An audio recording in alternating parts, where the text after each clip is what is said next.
Hello everybody and welcome back to the Eternal Sonata playthrough. It's time to sit down for about 25 minutes of cutscenes, so be prepared for lots of plot, lots of philosophical musings, and just generally a lot of intrigue taking place.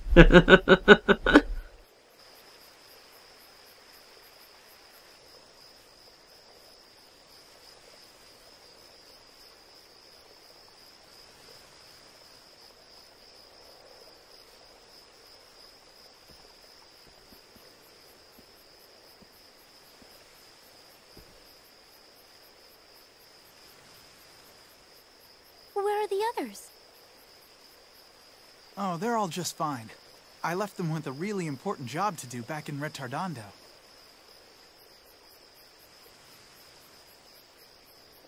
We're heading for Baroque on the first ship tomorrow morning.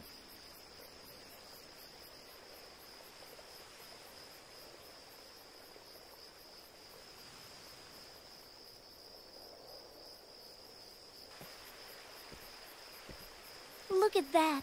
I remember the night view being much more beautiful when I was little, though there weren't as many lights then as there are now. Well, yeah. In a way, every single light back then was much more innocent. Nowadays, if you see anything glowing out there, it's usually just the fires of mistrust, burning brightly inside people's hearts. Fires of mistrust? Yeah, sure. Human beings live their lives always being suspicious of the people around them. I guess it's just about the only way they can be sure that their own hearts are actually inside their bodies. The only way they can prove they even have hearts. That rumor about catching a disease if you touch somebody with magic is a perfect example. Mistrust is the norm. And the people who lose everything from caring too much, the world calls them idiots.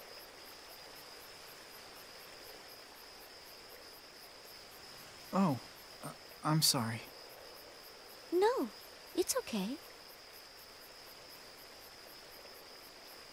What a sad world we live in. That everyone feels they have to put so much energy into maintaining their feelings of mistrust.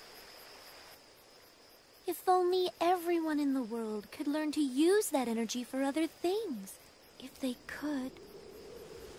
I'll bet that then we'd be able to live lives that were filled with light. You don't always notice what's wrong when you're on the inside of a problem. I wasn't able to see everything that was wrong until I left Retardando.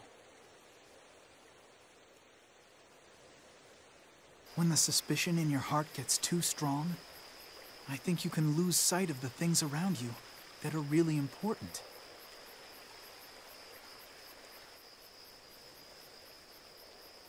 You're right, Allegretto. It's the same as this.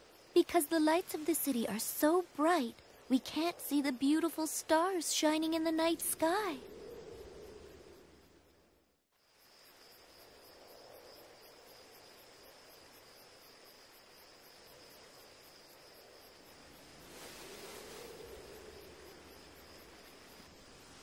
Maybe I should just jump off this cliff right now. Then maybe a new life would be waiting for me. A life without sickness and fear. No! Wait, Polka, don't! What's the matter, Allegretto? You look so shaken. Did you think I'd really jump off?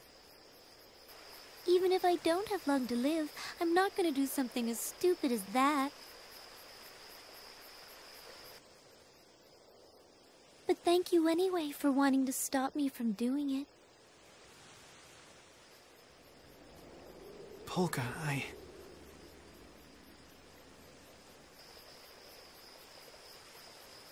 All right.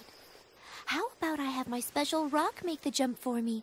It can go in my place.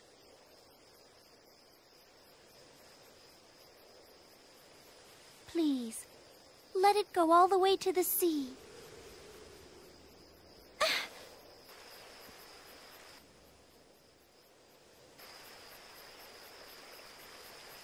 What did you throw? My special treasure. It's just an unusually shaped rock, but it's the perfect thing to take my place. Don't you agree? Oh, it was just a rock? That was your treasure? Actually, that reminds me. I found a rock with a weird shape today at the shore by Retardando. Here. Huh? Keep it. Hold on to this one in place of the one you threw away. Besides, I'm sure this one is much more unusual. Look how weird the shape is.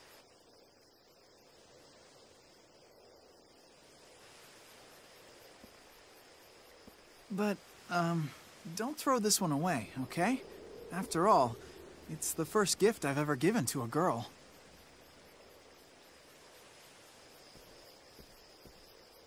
Well, I guess I'll see you tomorrow morning in the harbor. Don't be late getting to the ship.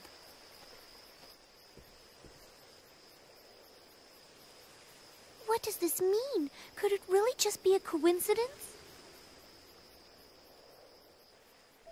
I can't believe there are two rocks like this with the same strange shape. No, this is definitely the exact same one. It's been mine forever. There's no way I could be wrong about it. The weight, the feel, everything is identical. But that means that Alegrado somehow picked it up on the beach before I threw it away. That rock wasn't my treasure because it was unusual. It was my treasure because I received it from someone I love. And now, Alegrado's given me a rock that has the exact same shape. Does that mean a treasure that I received from someone I loved? A treasure that was from Alegrado.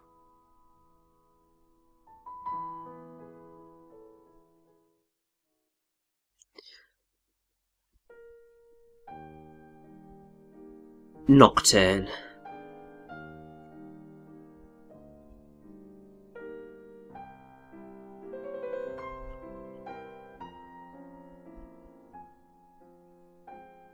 This is a work composed around 1830 when Chopin was 20 years old. In November of this year, the November uprising took place in Warsaw, and Chopin left the country just before the chaos. This piece might have been one Chopin composed prior to that, while he was still in Warsaw.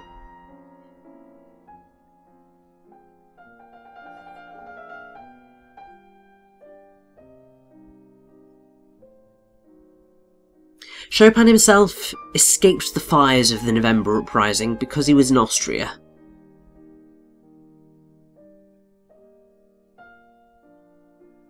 But many of his family members and friends remained in the chaos of Warsaw.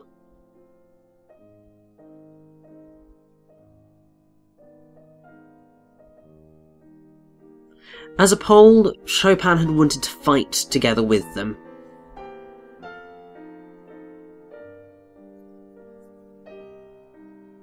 And was frustrated at his inability to do so.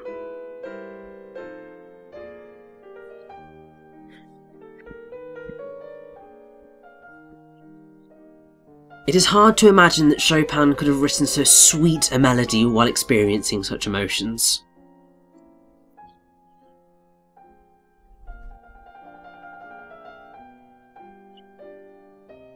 From this composition we feel something that conjures an image of Chopin's heart, peaceful and fulfilled.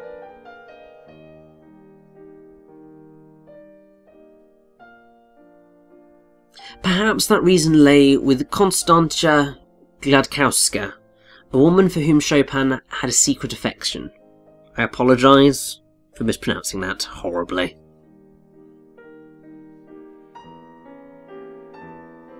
Konstancja attended the same music school as Chopin and was trained to become a singer.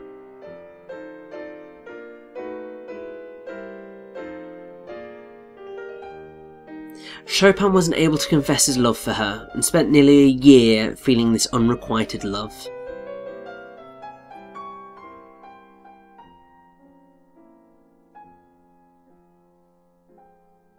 The two of them suddenly grew close just before Chopin left Warsaw.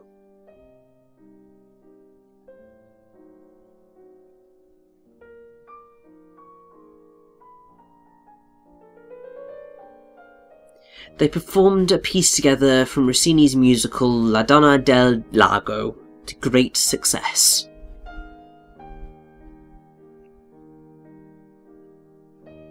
Constantia's voice blended with Chopin's piano and reverberated through the concert hall.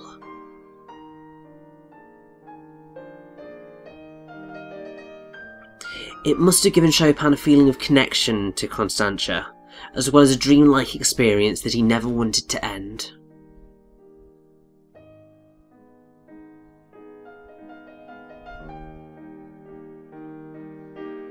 Chopin is called the poet of the piano.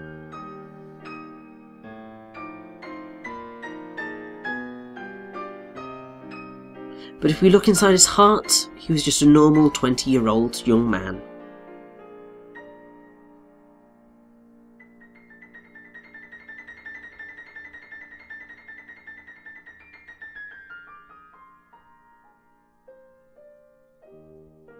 Perhaps Chopin was simply more skilled at expressing his true feelings through the piano.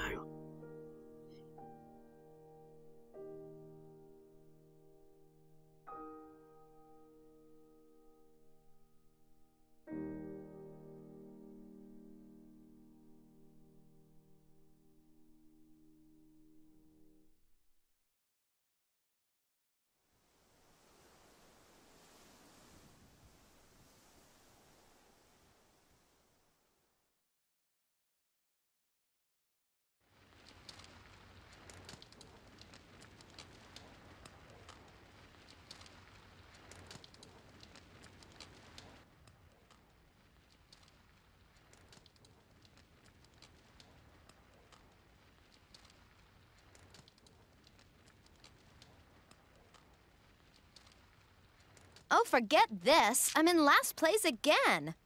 What are you talking about, Viola? That's not true. You're in third place. He's right, you know. Third place is a bronze medal. Not bad at all. Hey, are you two trying to make me angry? I'm in third place out of 3 players. You can't tell me that deserves a bronze medal. No, we didn't mean it like that. Salsa, come on. Say something to her. Yeah, Beat's right. Without you, old lady, we wouldn't... What? Hey! Oh, oops. Without you playing sweet and kind Lady Viola, the game wouldn't be any fun at all. Since when do you two get along so well with each other? Well, whatever. Anyway, I'll play again later if I'm in the mood.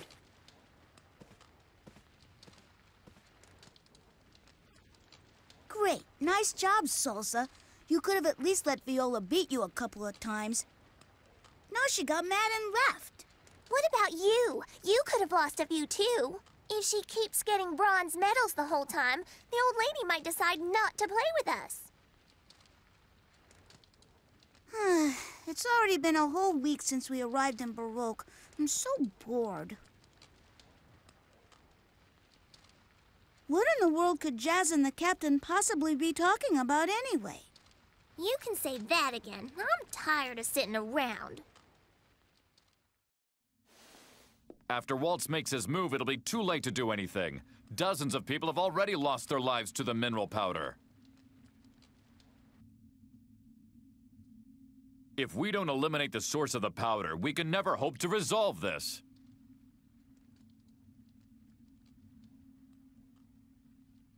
War is simply a battle of egos. A desire to surpass your adversary. I'm afraid that as long as both sides feel that way, this clash will continue indefinitely. It's not worth it. By placing so much effort into this never-ending battle, we lose sight of other things that matter more. Ultimately, whatever the real issue was is forgotten and replaced by this challenge. This battle for power. You may still think you are fighting against your opponent.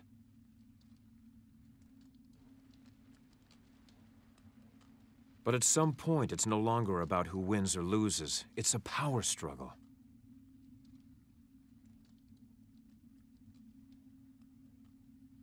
A childish fight between adults who should know better. It's just embarrassing.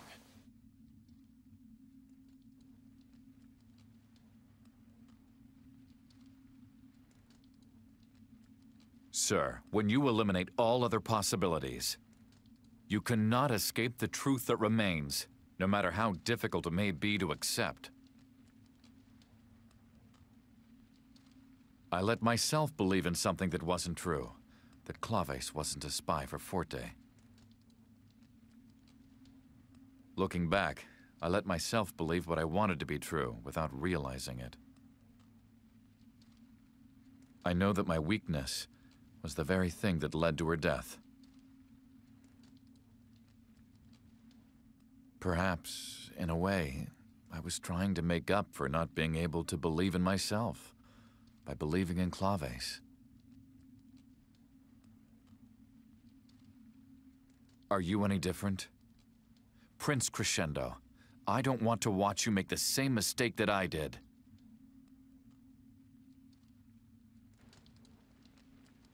I already know.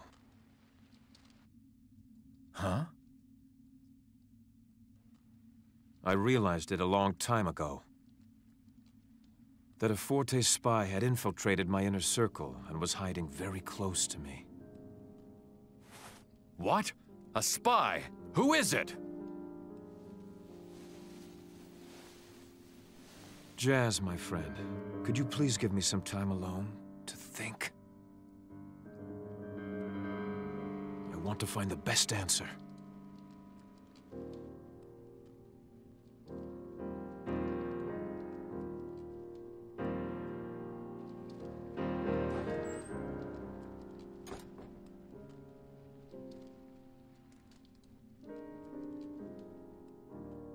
Serenade.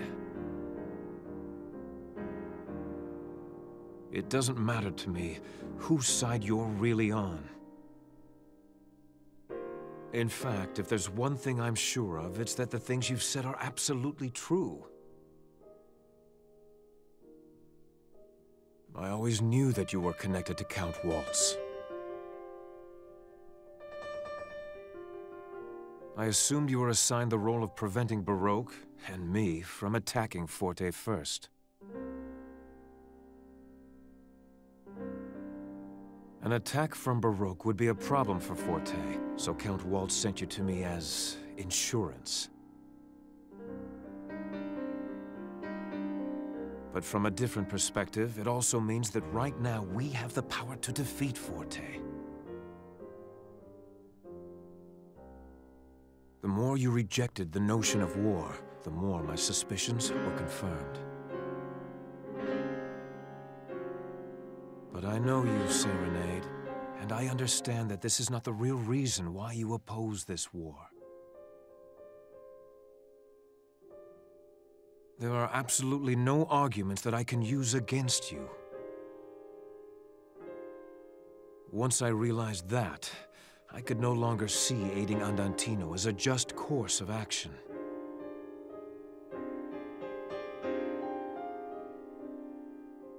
No. A rebellion no longer serves us any purpose. To avert this war, we have to find a new solution.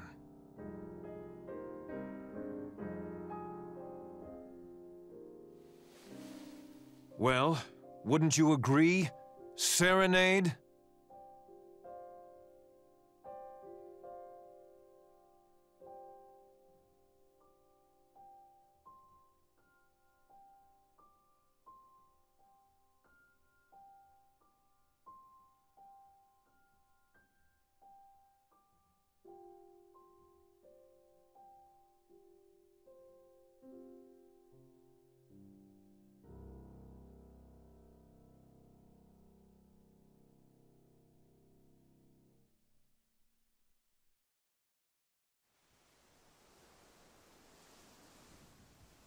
Hey, Polka.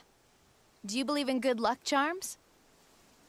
Yes, I tend to take them too seriously.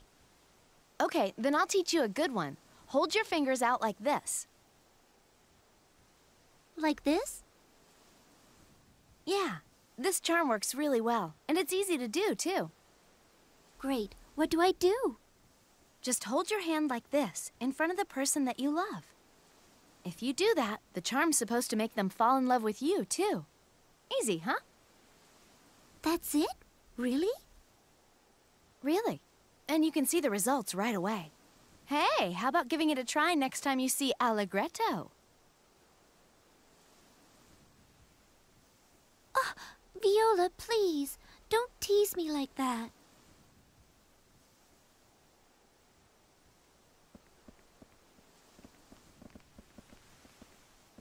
Well, Jazz, is your meeting thing finally over? Not yet. It's an important decision. I don't think it's something he can decide on quite that easily. He's going to think about it alone. It seems like it's going to take him a little while, so let's spend the day exploring Baroque Castle tomorrow, all right? By the way, I don't think I've ever heard of that charm before. Well, yeah. Of course you haven't heard of it. Something I thought up just now. Maybe I should patent it. Don't joke around with her too much, Viola. Don't worry about it. Of course the charm won't work. I was just trying to give her a little courage. Watching those two together is making me crazy. Well, don't go overboard.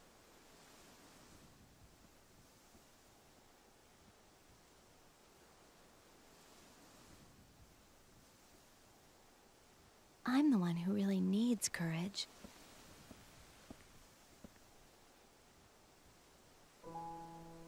What about you? What? Do you have someone special like that too, Viola?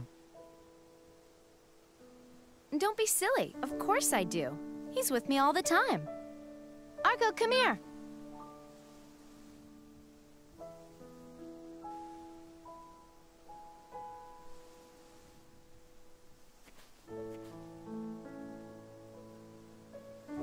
Claves, then falsetto. Well, looks like I'm third out of 3 players. I'm the bronze medal winner again.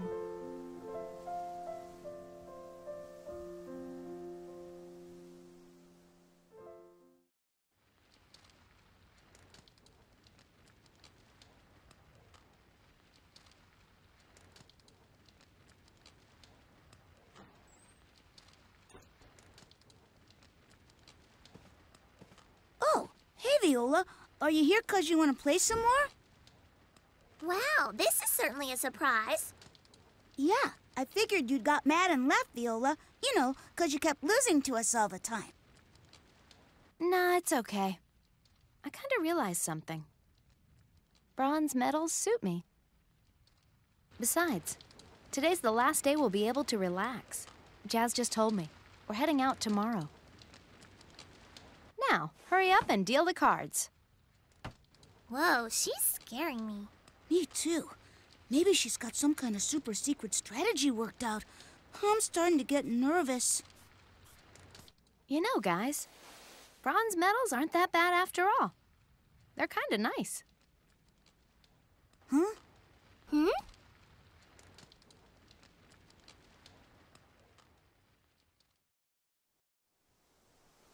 Prince Crescendo is going to spend some time alone and decide what Baroque is going to do. It's going to take a little longer for him to reach a decision than we thought. So, in the meantime, why don't we take a walk around Baroque? There we go. So much has happened, but everyone is finally reunited. And we got to listen to that beautiful, beautiful Nocturne. Italo Sonata has played a little bit fast and loose there, because Chopin wrote a lot of nocturnes. But the one that's included in this game is OP9 number 2, which is Nocturne E flat major OP9 number 2. And it is truly a beautiful piece.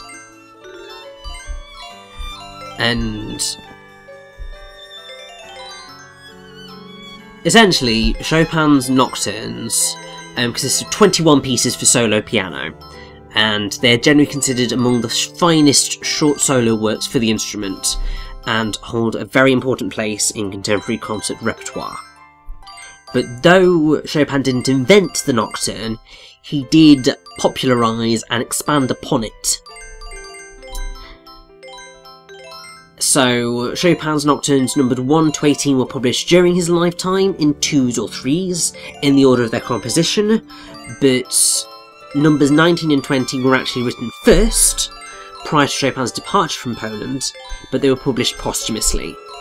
Number 21 was not originally entitled Nocturne at all, but since its publication in 1870 as such, it's generally included with publications and recordings of the set. So yes, there was so much in all those cutscenes, because you had the realisation that the stone that Allegretto had picked up was exactly the same one that Polka threw away, and how the hell does that work? And then Crescendo trying to come to terms with everything that's taken place and everything he now knows, and trying to come up with a decision to whether or not to help Jazz properly. And yeah, there's just a lot there. And also, I'm not overly pleased by the fact of them having Viola have a crush on Jazz. Like, I totally get the whole triangle with Jazz, falsetto and claves. That's fine. I like that, because ultimately that is all part of their characters. But Viola's this very independent character. Like, she's pretty much held her own since we met her. And she's just generally been very awesome.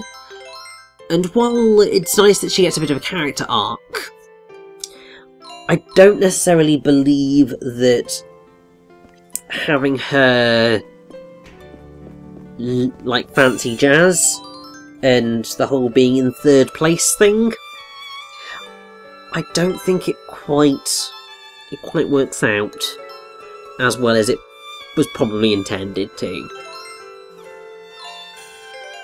And also, I've just realised, I know how I said everyone's back together now. We don't have Falsetto back yet, because she's still off moping somewhere. Which is not good in the slightest, but it's okay. Now, I'm about to do something a little bit perhaps dangerous. Basically, as soon as we're done talking to this guy, however. Because having checked all of those pillars in the Magdalene Church catacombs, and had a look at that little note in the Magdalene Church, we've unlocked a little some-some. And as soon as this guy is done talking, we are going to go and investigate that thing.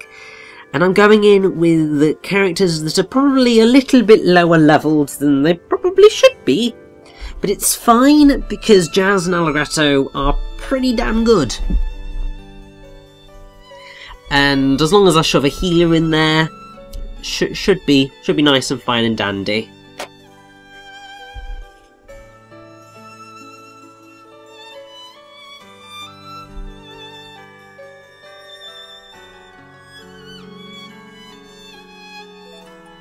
And it's a good job we stopped to speak to this priest, because he's actually given us our main task for the rest of the chapter. Yeah, Nocturne's not very long at all in the grand scheme of things.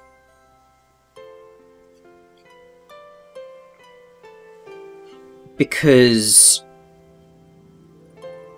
effectively you have the Mandolin Church Catacombs, and then you have the next dungeon, and that's basically it. You've only got the two. I mean, I suppose while that is pretty consistent, on the whole this feels like it's a lot shorter. I don't know why specifically that feels like the case, but it does. And that is fine by me. Particularly because the final chapters are quite long. So, it's all good by me. Now, something that I am trying to do here, but failing miserably to do, is apparently there is a lady somewhere that gives you a bit of flavour text. Basically, I think she used to work at the palace, but she left for some reason, or she retired. I don't know, but my guide suggested it would be a good idea to speak to her because she would have something interesting to say, but I can't for the life of me find her. So, yeah, basically put paid to that idea.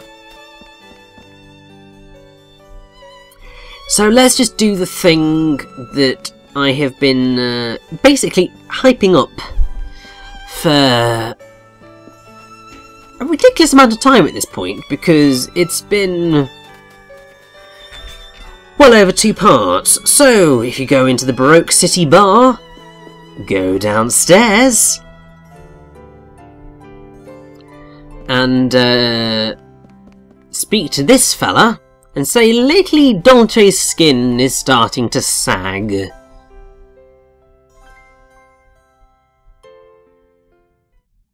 We're gonna get a boss fight!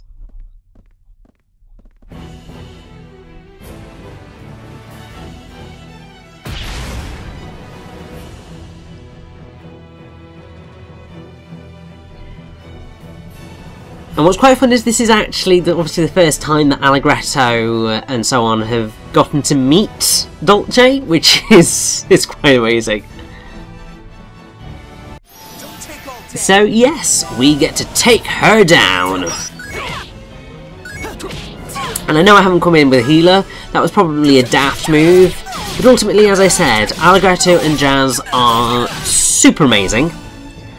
And particularly because, you know, these guys are bundling up all close together, it just means that, you know, we can get double hits in and just cause absolute chaos, and it's brilliant.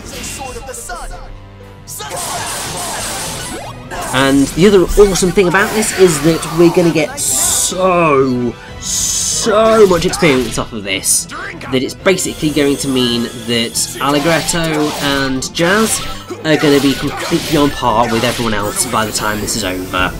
So, a damn good job we are doing this with them. Part of me was slightly worried about going into this with characters who were so far below the recommended level, but as you can see, as long as you are at least halfway skilled with the Eternal Sonata battle system, you can do pretty well, even if you are lower level than is perhaps recommended.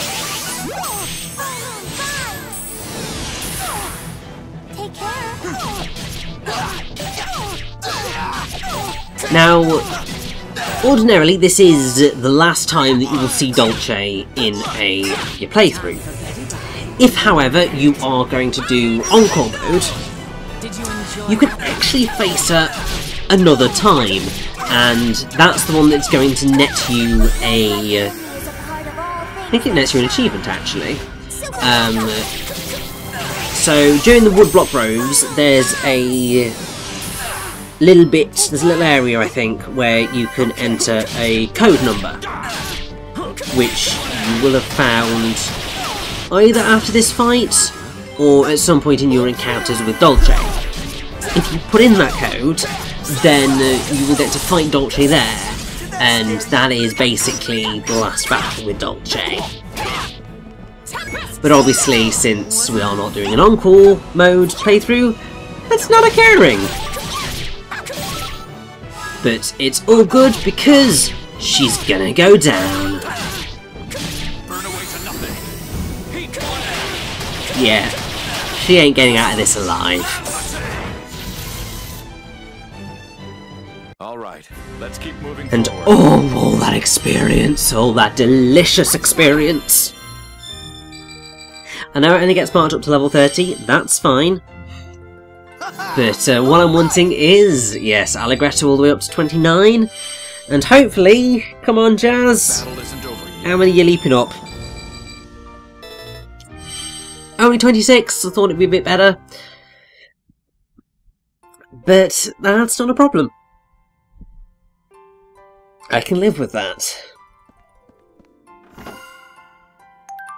But yes, we get a peace earring from that. And that's about it. Peace earring, I think, is a relatively nice piece of equipment. It's not the best thing in the world. But really, you want to do that fight more for the experience points than anything else. And as you can see, other than Jazz being level 29, we're all pretty... not 29, 26, we're all pretty level around the 30s. So I think when we go into the next area, we'll just get him bumped up to everybody else's level. And, yeah. All will be good. Yes, the rest of Nocturne's pretty chill as a chapter, which I quite like because we've had quite a bit of stress up until this point. And actually, this might be the thing where you get the, oh no, is this a, this is a score piece that I forgot to pick up. Yeah. There's always something I forget. Always. It's kind of annoying, but enough all I can really do about that now.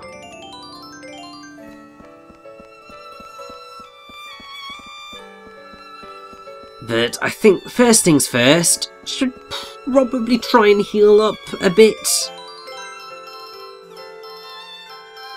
And for God's sake, you don't have any healing items. What a useless, useless merchant you are. Oh well. Make sure we're all nice and healthy. And yes, let's begin our quest to the Aria Temple and see what beauty awaits. First, you know, we have to leave the city, but let's go.